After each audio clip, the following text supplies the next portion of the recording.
श्री संत सद्गुरू बाळूमामा प्रसन्न.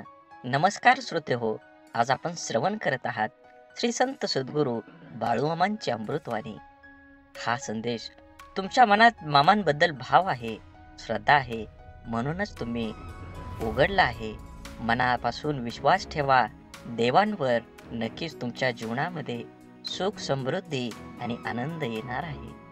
हा संदेश शेवटपर्यंत जो व्यक्ती बघेल त्याचं नशीब नक्कीच आनंदानं उघडणार आहे.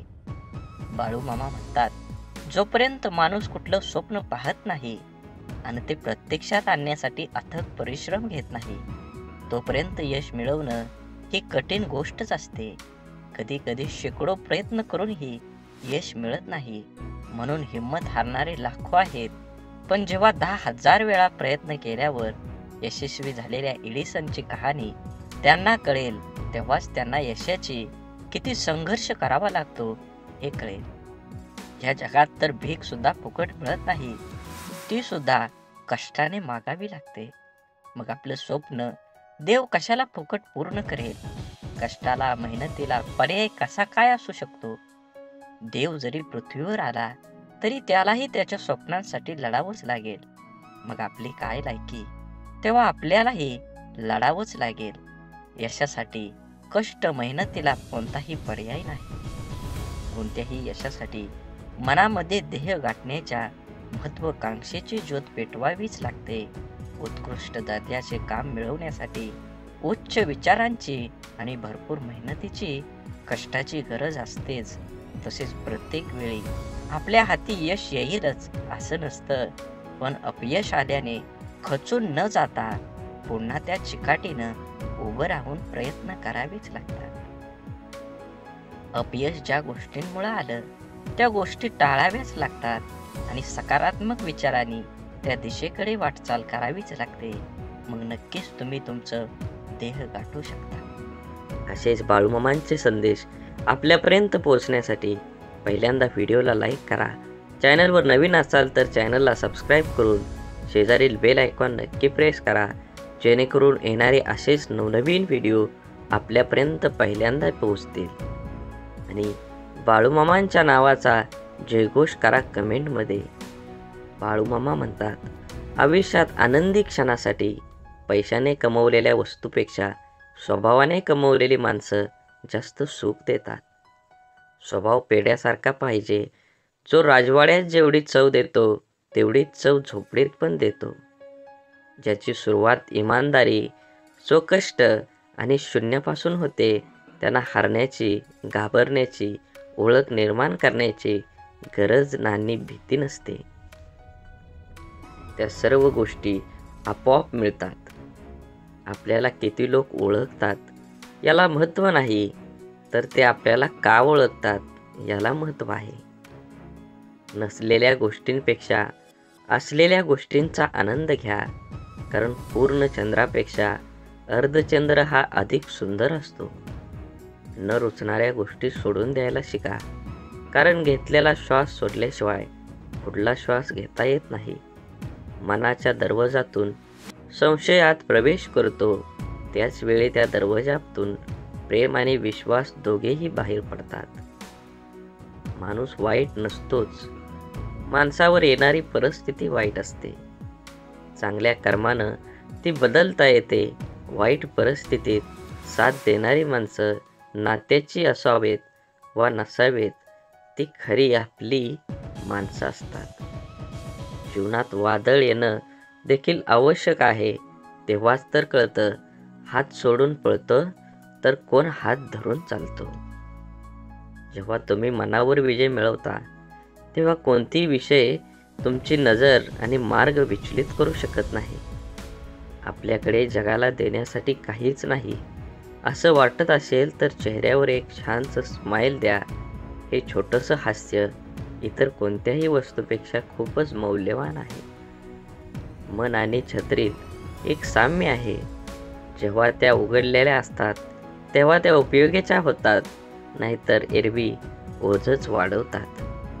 म्हणून आयुष्य आनंदाने जगलं पाहिजे.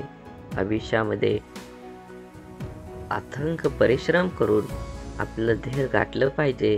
चांगलं कर्म केलं तरच आपल्याला चांगलं फळ मिळणार आहे. आयुष्य अत्यंत मर्यादित आहे आणि जीवनाचा जेव्हा शेवट होईल तेव्हा इथली कोणतीच गोष्ट आपल्याला सोबत नेता येणार नाही. मग जीवनात खूप काटकसर कशासाठी करायची?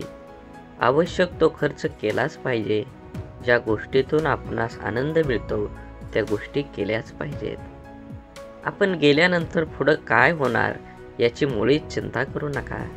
कारण आपला देह जेव्हा मातीत मिसळून जाईल तेव्हा कोणी आपलं कौतुक केलं, काय टीका केली, काय फरक पडतो? जीवनाचा आणि स्वकष्टाने मिळवलेल्या पैशाचा आनंद घेण्याची वेळ निघून गेलेली असेल. तुमच्या मुलांची खूप काळजी करू नका. त्यांना स्वतःचा मार्ग निवडू द्या. स्वतःचं भविष्य घडवू द्या.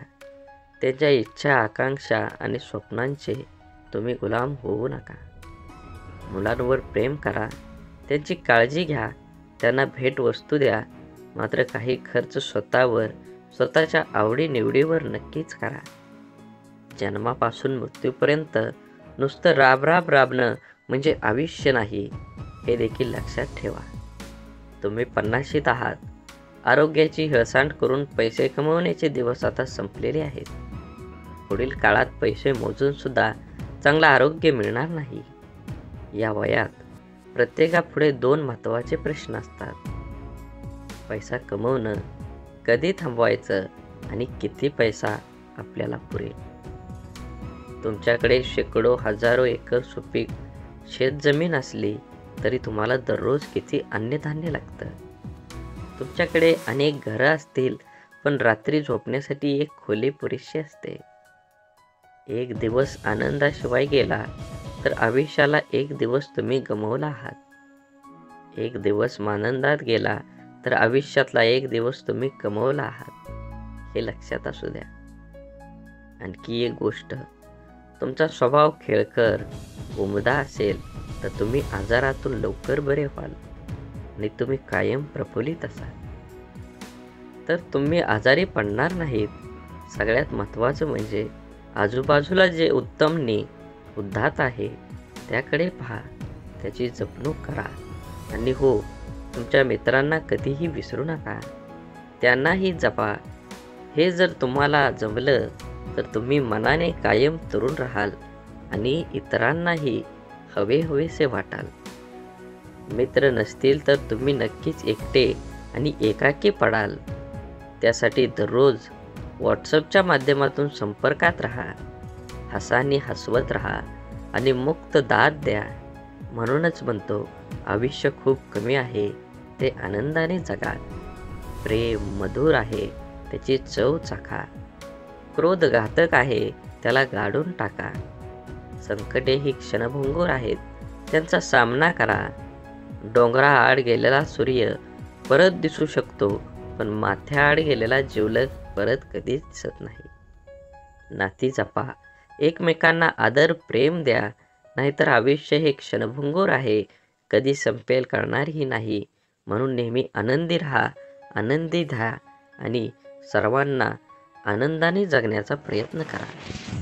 कोण काय बोलणार हे आपण ठरवू शकत नाही, परंतु त्यावर काय प्रतिक्रिया द्यायची हे आपणच ठरवू शकतो.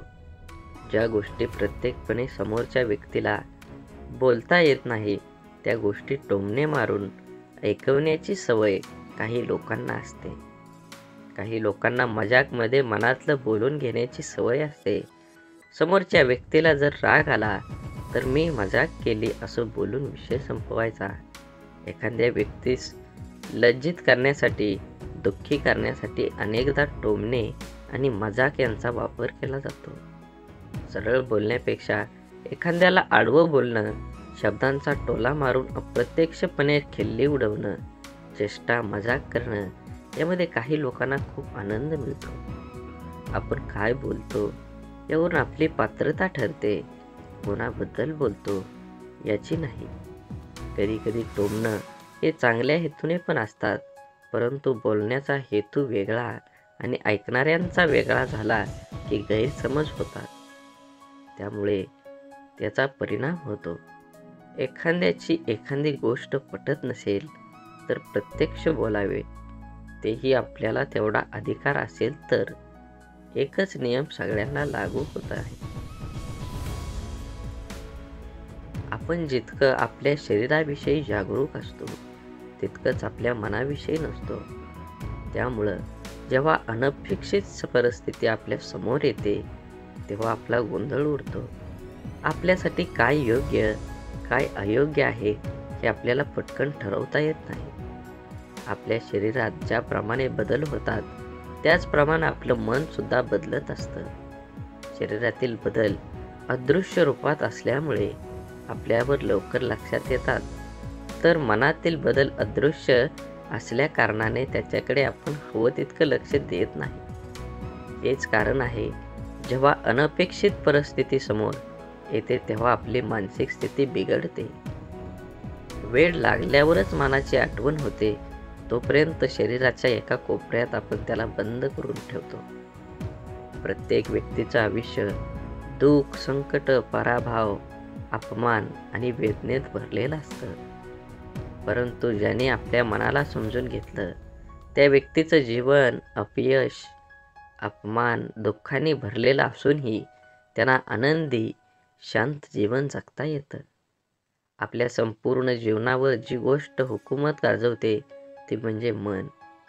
संपूर्ण शरीरावर, इंद्रियावर, एकंदरीत आपल्या संपूर्ण जीवनावर राज्य करणारा राजा माणूस कोण असेल तर ते आपलं मन आहे. मनाच्या शक्तीच्या जोरावर माणूस चंद्रावर आपलं पहिलं पाऊल टाकू शकतो. ज्याला आपलं मन सांभाळता आलं नाही तो आयुष्यात हार मानून आत्महत्या करून आपलं जीवन संपूर्ण हे जग सोडून जातो. ज्याच्यावर ताबा मिळवणं कठीण ते मन, पण सरावाने, निश्चयाने आणि ध्यानाने मनावर ताबा मिळवला तर जीवनात इच्छित गोष्टी, यश, आनंद हवं ते मिळवून देणारं सुद्धा मनच आहे. मन चंचल आहे, पण रोजच्या सरावाने ते हळूहळू शांत व्हायला लागतं. प्रत्येक गोष्टीचं मूळ मन आहे. मनाला समजून घेतलं तर जीवनाचे वटवृक्षात रूपांतर होईल. शांत, स्वस्थ, आनंदी जीवन जगण्यासाठी शरीराचा घाम आणि मनाचा मळ रोज निघाला पाहिजे. जीवनात मन आणि मित्राची भूमिका ही आरशासारखी असावी. आपल्या रोजच्या जीवनात अत्यंत छोटीशी पण खूप उपयोगाची वस्तू म्हणजे आरसा, ज्यात आपण आपलं प्रतिबिंब बघत असतो. जसं आपण आपलं बाह्य शरीर, रूप, वेशभूषा, केशभूषा बघण्यासाठी आरसा बघतो, तसंच आपल्या अंतर्मनात खरं स्वरूप बघण्यासाठी मनाचा आरसा असावा. परंतु कधी कधी आपलं मन ही एखाद्या गोष्टीबद्दल निर्णय घेताना गोंधळून जातं. एक मन म्हणतं एखादी गोष्ट करू योग्य आहे, तर दुसरं मन म्हणतं नको करू. तेव्हा आपल्याला एक चांगला मित्र, मैत्रीण काय योग्य काय वाईट निर्णय घेण्यास मदत करू शकते. म्हणून म्हणतात ना, एक चांगला मित्र हा आरशासारखा असतो. आरशात आपण बाह्य रूप बनवतो आणि आपलं खरं अंतर्रूप, गुण अवगुण एक चांगला मित्र आपल्याला दाखवतो. आरशासारखा मित्र आपला आत्मविश्वास वाढवून आपल्यात सकारात्मक ऊर्जा निर्माण करतो. पहाटेच्या शांततेत शरीराचे डोळे मिटून अंतर्मनाचे डोळे उघडले तर आपल्या मनाच्या आरशात आपण आपलं स्वतःचं प्रतिबिंब बघू शकतो. शांत, स्वस्थ, आनंदी जीवन जगण्यासाठी शरीराचा घाम आणि मनाचा मळ रोजच निघाला पाहिजे. आधार आणि उधार दोघांनाही धार असते, जी वेळ आल्यावर गळा कापू शकते. म्हणून जीवनात आधार शोधण्यापेक्षा आत्मविश्वास दृढ केला पाहिजे. आपल्या शरीराच्या पाठीचा कणा कमजोर झाला की नीट उभं राहता येत नाही. त्याचप्रमाणे आत्मविश्वास आपल्या मनाचा कणा आहे. तो कमजोर झाला की जीवनात यश मिळवता येत नाही. नुकतेच जन्मलेले गायीचे वासरू काही मिनिटात उभं राहायला शिकतं. ते फक्त त्याच्या स्वतःच्या प्रयत्नामुळे. सुरुवातीला उभं राहताना ते सतत खाली पडत असतं, पण प्रयत्न सोडत नाही आणि उभं राहतं. गाय हे सगळं निमूटपणे बघत असते. आपलं आव्हानाचं जीवनाचं तसं नाही. आपल्याला तर अनेकांची साथ, सहवास, मार्गदर्शन, आधार मिळत असतो. तरीही प्रतिकूल परिस्थितीत आपण हार मानतो. एकदा एका गृहस्थाकडे त्याचा आंधळा मित्र गप्पा मारायला आलेला असतो. त्याच्या गप्पा इतक्या रंगतात की अंधार कधी पडला दोघांच्याही लक्षात येत नाही. आंधळा मित्र जायला निघाल्यावर ते गृहस्थ त्याच्या हाती कंदील देतात आणि म्हणतात, बाहेर खूप अंधार आहे, कंदील सोबत घेऊन जा. यावर तो आंधळा मित्र हसतो आणि म्हणतो, मी तर आंधळा आहे, मला अंधार आणि उजेड सारखाच, मला कंदिलाचा काय उपयोग. तेव्हा ते गृहस्थ म्हणतात, हा कंदील तुझ्यासाठी नाही, डोळस माणसांसाठी आहे. ज्या कंदिलामुळे तुला कोणताही धडकणार नाही, त्याला ते पटलं आणि तो कंदील घेऊन रस्त्याने चालू लागला. मात्र थोड्या वेळात एक माणूस त्याला येऊन धडकतो. तेव्हा तो ओरडतो, अरे कोण आहेस, तुला माझ्या हातातला पेटता कंदील दिसत नाही का? त्यावर धडकलेला माणूस म्हणतो, अरे बाबा, तुझा कंदील विझून गेला आहे, हे तुझ्या लक्षात नाही का आलं? त्याचं ते शब्द ऐकताच आंधळा माणूस हसला आणि म्हणाला, नाही लक्षात आलं, पण आज एक गोष्ट मात्र कळाली, उसना घेतलेला उजेड फार काळ आपल्या उपयोगी पडत नाही. त्यासाठी स्वयंप्रकाशितच व्हायला हवं. आधारापेक्षा जीवनात आत्मविश्वास असायला हवा. म्हणून जीवनात खूप वेळेस आपण एखादी गोष्ट मिळवण्यासाठी खूप प्रयत्न करतो, तरीही ते आपल्याला मिळत नाही. आणि एखाद्या व्यक्तीला तीच गोष्ट कुठलाही प्रयत्न न करता सहज मिळून जाते. तेव्हा आपला देवावरचा विश्वास कुठंतरी कमी होतो. परंतु एक त्रिलाख सत्य आहे, या दुनियेत कुठलीही गोष्ट विनाकारण घडत नाही. कोणालाच कर्मापेक्षा कमी किंवा जास्त काहीच मिळत नाही. हे जर आपण समजून घेतलं आणि स्वीकारलं तर जीवनात सुखदुःख, यश अपयश सर्वच गोष्टी सहज स्वीकारल्या सोप्या जातात. आज आपण जे काही आहोत ते आपण भूतकाळात केलेल्या कर्माने आहोत आणि आज वर्तमानात जे कर्म आपण करू हेच भविष्यात समोर येणार आहे. भविष्यात काही गोष्टी आपल्या हातात असतात तर काही गोष्टी नसतात.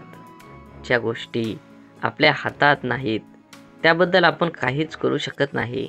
त्यामुळे आपण आपल्या हातात असणाऱ्या गोष्टींवर लक्ष दिले पाहिजे.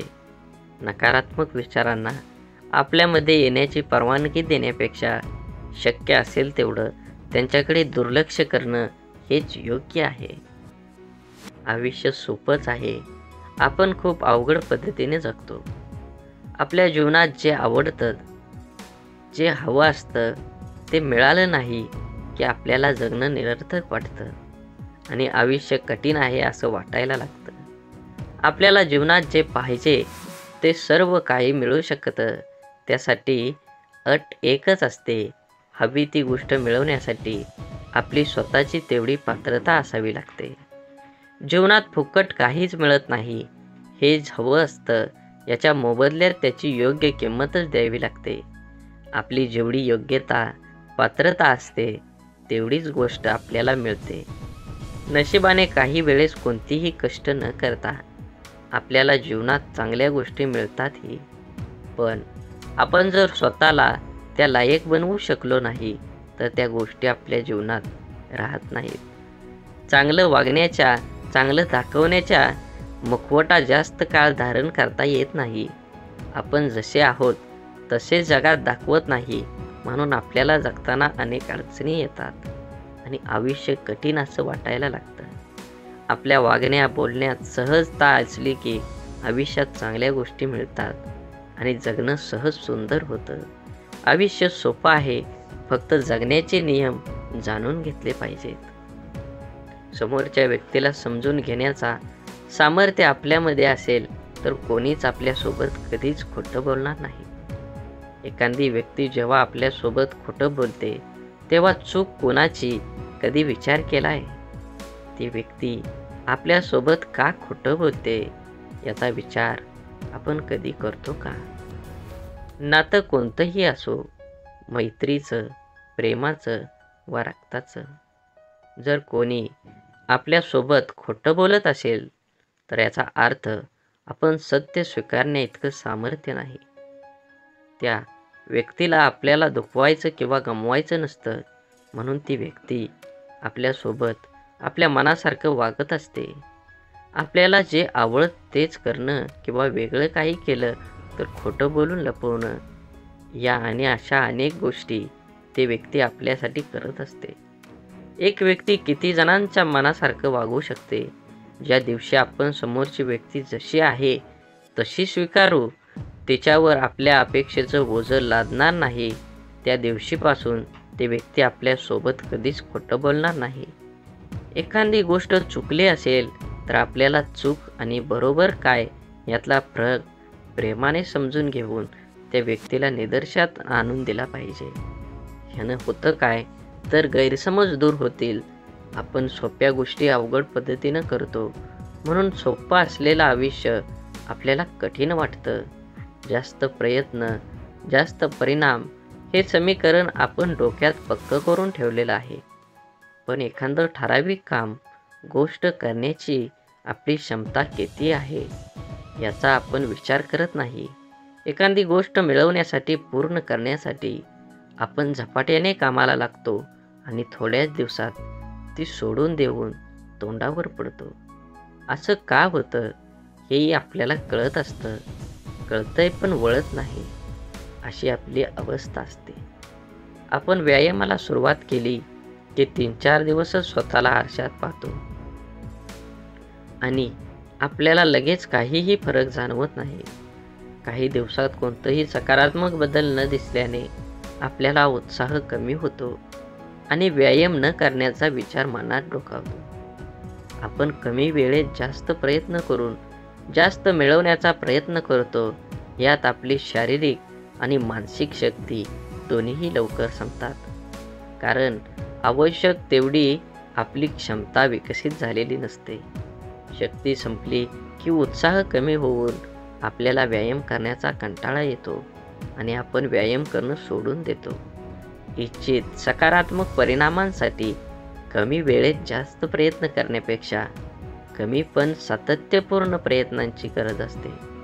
वर्षभर अभ्यास करायचा नाही आणि परीक्षा जवळ आली की दिवस रात्र अभ्यास करायचा, अशा सवयीने परीक्षेत यश तर मिळत नाही, उलट आजारी पडण्याची शक्यता वाढते. इच्छित ध्येय प्राप्त करण्यासाठी दररोज थोडं स्वतःवर काम करण्यास सुरुवात केली की आपली शारीरिक मानसिक शक्ती विकसित होण्यास सुरुवात होते. म्हणून निर्णय घेताना आपल्या नजरेसमोर अंतिम उद्दिष्ट काय आहे हे खूप महत्त्वाचं आहे. काय करावं काय करू नये अशी स्थिती एकदा निर्णय घेताना आपल्या मनाची होते.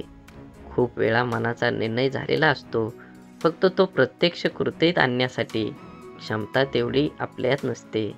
एखाद्या निर्णयाने आपलं पूर्ण आयुष्य बदलणार असतं किंवा आपल्या निर्णयाने अनेकाच्या आयुष्यावर परिणाम होणार असतो. त्यामुळे आपण एकदा निर्णय घेताना खूप विचार करतो. निर्णय घेण्याची गरज का भासते? योग्य निर्णय घेतला तर नाही घेतला तर काय होईल याचा संपूर्ण विचार आपलं मन करत असतं. सर्वांचा विचार करून आपल्या मनाविरुद्ध काही निर्णय आपण घेतो, पण किती दिवस आपण मनाशी तोडजोड करू शकतो? पण हे खूप हळवं असतं.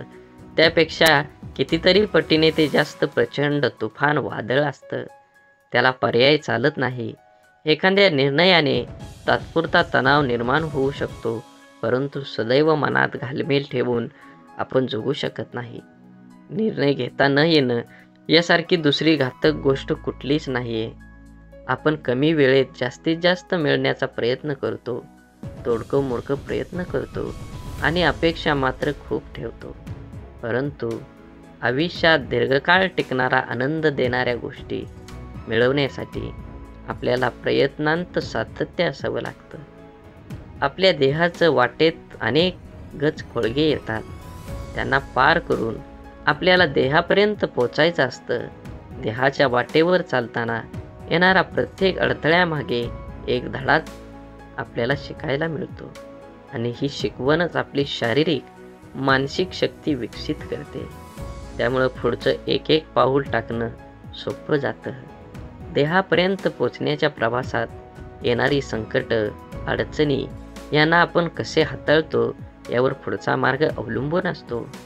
या प्रवासात आपण स्वतःला घडवत असतो. एक विशिष्ट ओळख आपल्याला होते. नवीन गोष्टी अनुभव समोर येतात आणि आपलं डोकं त्या दृष्टिकोनातून विचार करायला लागतं.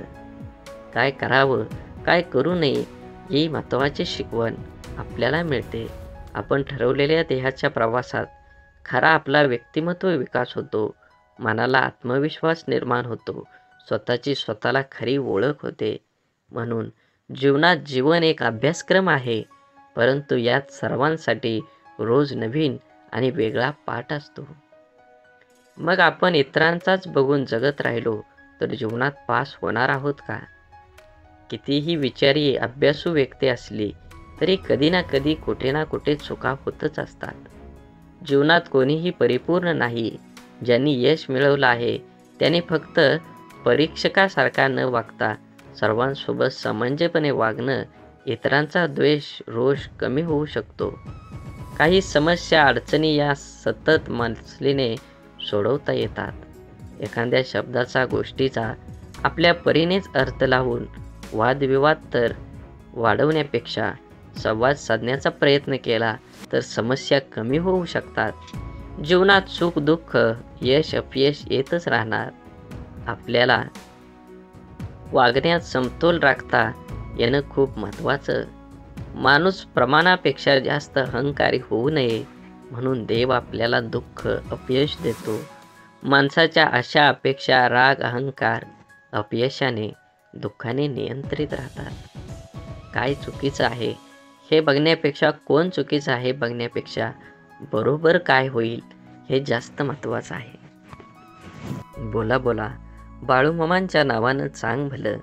झाडे लावा, झाडे जगवा, माती वाचवा, पाणी वाचवा, सेव्ह अर्थ.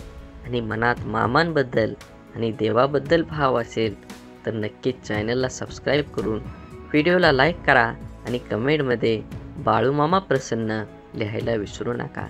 धन्यवाद.